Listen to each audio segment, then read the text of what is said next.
Hello student, welcome to NCERT classes. आज हम क्या पढ़ने वाले हैं, जैसा कि आपने थंबनेल में देख लिया होगा, लघु उद्योग के बारे में हम जानेंगे। चैप्टर सेकंड, अर्थशास्त्र का। लघु उद्योग क्या है? देखो, इसके नाम से ही पता चल रहा है। लघु मतलब छोटा, उद्योग मतलब बिजनेस या फिर कोई फैक्ट्री है, कैसा भी उद्योग बिजनेस को हम कह सकते हैं। तो लघु उद्योग, छोटा बिजनेस। इसके जैसा कि मैंने इसके साइड में भी लिखा है कि छोटा बिजनेस, छोटा उद्योग। ठीक है, फर्स्ट पॉइंट क्या है, थोड़ा सा हम लघु उद्योग के बारे में जानेंगे कि लघु उद्योग होता क्या है। छोटे स्तर पर खोला गया व्यापार। ठीक है, छोटे स्तर पर। मैंने बहुत सरल भाषा लिखा हुआ है, बुक में ये नहीं लिखा है क्योंकि बुक में बहुत घुमा के लिखा है कुछ ऐसा, वो हम थोड़ा सा साइड रखेंगे। लघु उद्योग क्या है? छोटे स्तर पर खोला गया व्यापार, जो एक इकाई का मतलब है या तो कोई एक आदमी खोले या तो एक दो आदमी मिलकर फैमिली बिजनेस खोल ले तो कोई दिक्कत नहीं है। फैमिली बिजनेस तो दो तीन मिलकर ही खोलते हैं ना, तो या तो वो हो जाए या तो कोई एक इकाई का मतलब कोई एक आदमी खोले। ठीक है, लेकिन वो छोटे स्तर पे हो। छोटे स्तर पे किस वे में कह रहा हूँ मैं? छोटे स्तर पे किस वे में कह रहा हूँ? छोटे स्तर पे मैं इस वे में कह रहा हूँ कि उसमें निवेश कितना लगा है। निवेश के हिसाब से हम देखेंगे कि वो लघु उद्योग है कि नहीं है। ठीक है, अच्छा एक वर्ड आया होगा, मैं बता देता हूँ पहले। MSME, अभी भी निर्मला सीतारमन ये जो हमारे कोविड-19 के लिए जो बजट निकाल रही थी, अभी जो बजट आया था उसमें MSME का बार बार जिक्र आ रहा था MSME का। ये क्या है MSME? Micro, small, medium enterprises. Micro बहुत सूक्ष्म, बहुत छोटा, बहुत ज़्यादा छोटा।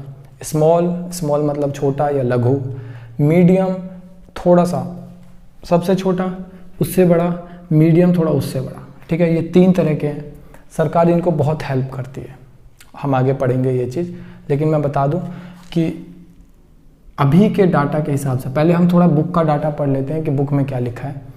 बुक में लिखा है कि छोटे स्तर पर खोला गया व्यापार, उद्योग या व्यापार या कोई उद्योग जिसमें अधिकतम मैक्सिमम 5 लाख का निवेश लगा हो, जिसमें मैक्सिमम 5 लाख का निवेश किया गया हो, ये बुक में लिखा है। क्योंकि हम जानते हैं बुक बहुत पहले लिखा हुआ है तो बुक में उसी हिसाब से डाटा लिखा है, लेकिन अभी चेंज हो गया है। चेंज क्या हुआ है?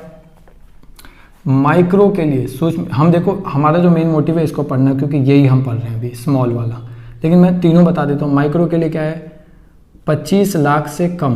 मैं कम के लिए ये दिखा देता हूँ। ठीक है, 25 लाख से कम अगर हमने इन्वेस्टमेंट कर रखा है तो वो माइक्रो में आएगा। 25 लाख से कम कितना? वो 5 लाख भी हो सकता है, 10 लाख भी हो सकता है। ठीक है, तो वो माइक्रो में आएगा। स्मॉल में कितना आएगा? स्मॉल में आएगा अगर 25 लाख से 5 करोड़ तक का। 25 लाख से 5 करोड़ तक का। अच्छा, इसमें जमीन और मशीनरी या फिर बिल्डिंग, जो हम कह सकते हैं बिल्डिंग, ये सब हटा के, ये सब जोड़ के नहीं। 25 लाख से 5 करोड़ तक का इन्वेस्टमेंट हमने उत्पादन के लिए लगाया है, सिर्फ मशीनरी और बिल्डिंग हटा के, ज़मीन हटा के। ये मैं अभी की बात कर रहा हूँ। अभी क्या रूल है? अभी कैसे पता चलेगा कि ये लघु उद्योग है, ये सूक्ष्म उद्योग है या फिर ये मध्यम उद्योग है? तो ये क्राइटेरिया है, ये शर्त है। अगर इस शर्त को जो पूरा करेगा वो उसी कैटेगरी का उद्योग माना जाएगा। अगर उसकी इन्वेस्टमेंट 25 लाख से कम है, अगर उसकी इन्वेस्टमेंट 25 लाख से कम है तो वो सूक्ष्म उद्योग में आएगा, माइक्रो। अगर 25 लाख से 5 करोड़ तक है, ज़मीन और मशीनरी को छोड़ के। ठीक है, अगर ज़मीन मशीनरी को लेकर 7-8 करोड़ का हो जाता है तो भी कोई दिक्कत नहीं है, वो देखा जाएगा ज़मीन कितनी थी और वो कितना था, वो देखा जाएगा। लेकिन 25 लाख से 5 करोड़ तक का है तो वो स्मॉल में चला जाएगा, जिसका हम अभी पढ़ भी रहे हैं, लघु। पहले कितना था? मैक्सिमम 5 लाख होना चाहिए, यहाँ पे है मैक्सिमम 5 करोड़ होना चाहिए।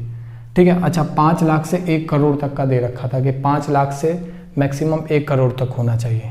ठीक है, लेकिन यहाँ पे क्या है?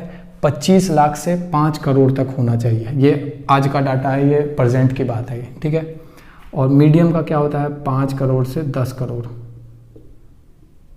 अगर ये इन्वेस्टमेंट है, अगर ये हमने निवेश किया है अपने बिजनेस में, तो हम मीडियम में आते हैं।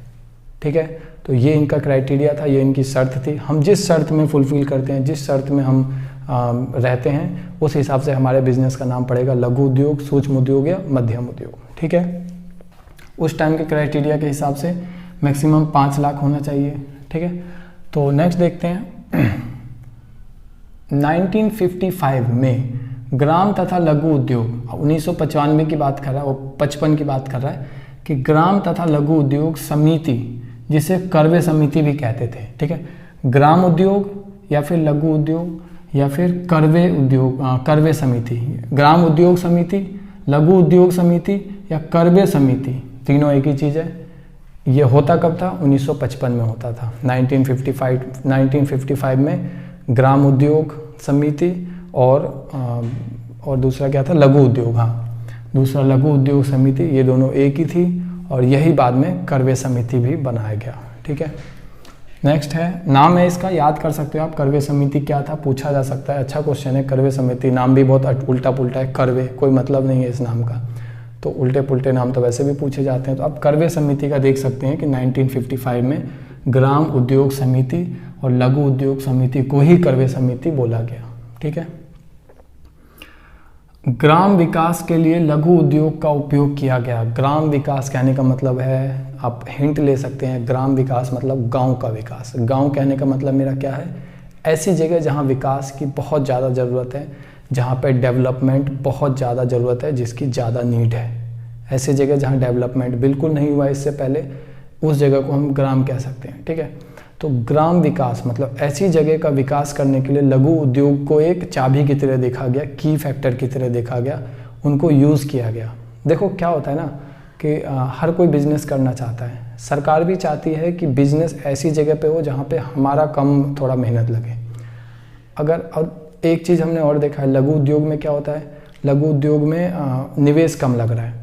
अब निवेश कम लग रहा है, मशीनरी कम आ रही है, निवेश कम लगेगा तो मशीनरी कम आएगी, कहीं ना कहीं मशीन से रिलेटेड काम कम होगा, मशीन से रिलेटेड काम कम होगा तो लोगों को रोज़गार ज़्यादा मिलेगा, रोज़गार का सृजन ज़्यादा होगा, सृजन मतलब उपजना या फिर रोज़गार का आना, तो बनना, तो रोज़गार ज़्यादा मिलेगा लोगों को। अब रोज़गार अगर कोई ज़्यादा मिल रहा है तो सरकार के ऊपर से बोझ ही तो कम हो रहा है। अगर रोज़गार नहीं मिलेगा तो सरकार के ऊपर बोझ है उनको रोज़गार देना या उनको रोज़गार में किसी न किसी रोज़गार में सम्मिलित करना।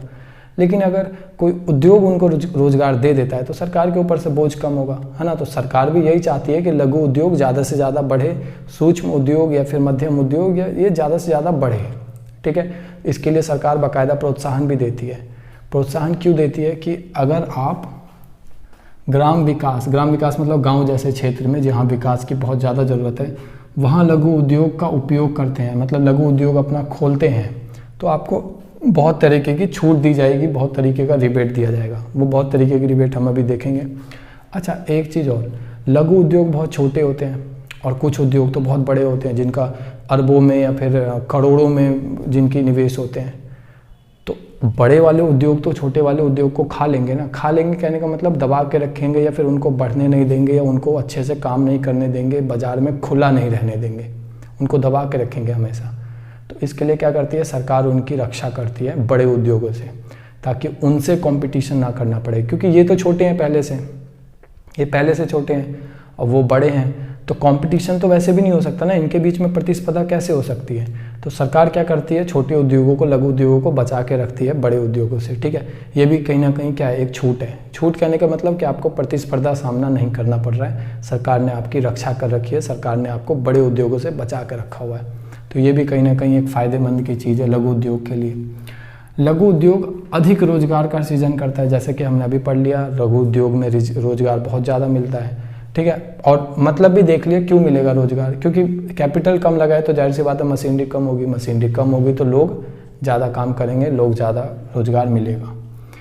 लास्ट है लघु उद्योग को बढ़ावा देने के लिए। अब मैंने जैसे कि बताया, सरकार भी यही चाहती है कि लघु उद्योग ज़्यादा से ज़्यादा बढ़े, क्योंकि रोजगार देता है ये तो, और लोगों को रोजगार मिलेगा तो सरकार के ऊपर से एक टेंशन कम होगी कि अब इतने लोगों को रोजगार देना है या ऐसा कुछ। तो सरकार भी चाहती है कि लघु उद्योग बढ़े। तो सरकार बढ़ावा देने के लिए क्या करती है, लघु उद्योग में जो भी रिस्क है, देखो हर बिजनेस में रिस्क होता है ना, तो सरकार क्या करती है, लालच देती है। मैंने अभी बोला था ना कि बहुत तरीके की छूट देती है, तो ये भी कहीं ना कहीं छूट हुआ कि उसमें जो भी रिस्क है उस रिस्क को कम कर देती है सरकार। रिस्क को कम कर देना मतलब अभी मैंने बताया जैसे कि उसमें एक रिस्क ये भी हो सकता है कि बड़े उद्योग आपको खा जाएंगे। खा जाएंगे का मतलब आपको दबा के रखेंगे, आपको काम नहीं करने देंगे। लेकिन इस रिस्क को सरकार हटा देती है, बड़े उद्योगों से आपकी रक्षा करती है। उसमें एक ये भी रिस्क है कि कहीं आपका पैसा डूब गया तो, जो कि हर बिजनेस में होता है। लेकिन सरकार क्या करती है, आपको पैसा नहीं डूबने देगी, आपको ऋण देगी, मतलब लोन देगी बहुत कम इंटरेस्ट पे। ठीक है, हो सकता है आपको टैक्स चुकाना पड़े और प्रॉफिट निकले ही ना, क्योंकि आप तो इतने ज़्यादा रोज़गार दे रहे हो तो कहीं ना कहीं आपको ज़्यादा पैसा लगेगा ना। मशीनरी ज़्यादा लगाते हैं तो कम पैसा लगता है, मतलब पहली बारी में तो लगेगा पैसा लेकिन बाद में तो कम लगेगा ना। लेकिन अगर हम रोज़गार पे रख रहे हैं, लोगों को ज़्यादा से ज़्यादा रोज़गार दिया है तो हमें सैलरी देनी पड़ेगी हमेशा। तो इसमें क्या होगा कि इसमें हमें कम प्रॉफिट बचेगा। तो सरकार ने कहा ठीक है, आपको कम प्रॉफिट बचेगा तो आप टैक्स भी कम दीजिए, कोई दिक्कत नहीं है, आपको टैक्स में भी छूट दी जाएगी। ये तो 2-3 हो गई, ऐसे बहुत सारी छूटें मिलती रहती है इनको, कि कई बार कुछ प्रोडक्शन में इनको छूट मिल जाती है, या फिर बिजली में छूट, पानी में छूट, वहाँ की लोकेलिटी के हिसाब से छूट, बहुत तरीके की छूट मिलती रहती है इनको। तो इसलिए हमारा जो बजट आया था ना उसमें MSME का इतना जिक्र था, क्योंकि इनको छूट ही इतनी सारी मिलती है। ज़्यादा सरकार की नज़र में ये प्राथमिकता में रहते हैं, हमेशा प्रायोरिटी इनको दी जाती है हमेशा। और अच्छी भी बात है, क्योंकि समाज में ये बहुत कल्याण कर रहे हैं, रोज़गार इतना ज़्यादा दे रहे हैं। रोज़गार की समस्या सबके साथ है, सबको पता है। तो ये टॉपिक अभी यहीं ख़त्म करते हैं। उम्मीद है आपको अच्छे से समझ आया होगा। अगर नहीं आया समझ में तो आप कमेंट सेक्शन में पूछ सकते हैं, मैं अगली बार जवाब दूंगा। अगली बार जब भी वीडियो बनेगी तो आपके क्वेश्चन को मैं सोचूंगा कि ब्रीफली सॉल्व कर दिया जाए, आपके डाउट को ब्रीफली ख़त्म कर दिया जाए बहुत आसान भाषा में। तो मिलते हैं अगली क्लास में। अगर आपने इसके पहले या पहले के लेक्चर नहीं देखे हैं तो डिस्क्रिप्शन में उसका लिंक है, देख सकते हैं। अगर आपने इसके बाद के लेक्चर भी देखने हैं तो सब्सक्राइब कीजिए, बेल आइकन दबा सकते हैं। तो मिलते हैं अगली क्लास में, तब तक के लिए स्वस्थ रहें, मस्त रहें, सुरक्षित रहें।